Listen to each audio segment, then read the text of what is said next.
ভাবুন আপনি একটি বাচ্চাকে ছুরি দিয়ে কেটে একটি ফল খেতে দিলেন এবং সে ওই ফলটি না খেয়ে ছুরিটির ধারালো দিকটি কামড়ে খাওয়া শুরু করে দিল।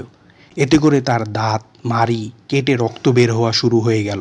তারপর সেই ছেলেটি কাঠের টেবিল দাঁত দিয়ে কামড়ে ভাঙা শুরু করে দিল।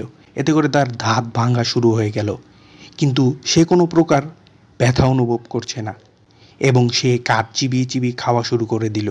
ফলে মুখ থেকে রক্ত টপ টপ করে পড়ছে তার শরীরের উপর। ক্ষুধার যন্ত্রণায় সে আবার নিজের হাতই নিজে কামড়ে চামড়া ছিঁড়ে খাওয়া শুরু করে দিল। এর কারণ হলো অলিভার কালো জাদুতে পোজেসড।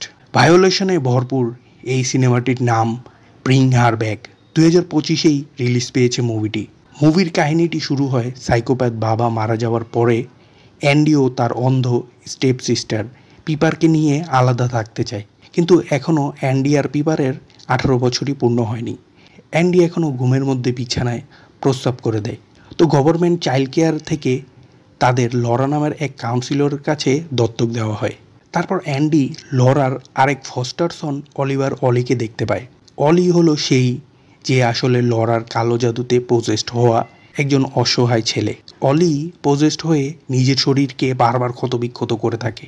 লরার টার্গেট হলো অ্যান্ডির অন্ধ বোন পিপারের ওপর। আর লরা কেন কালো জাদু করে, তার উদ্দেশ্যই বা কী, তা জানতে সম্পূর্ণ মুভিটি দেখে নিতে পারো।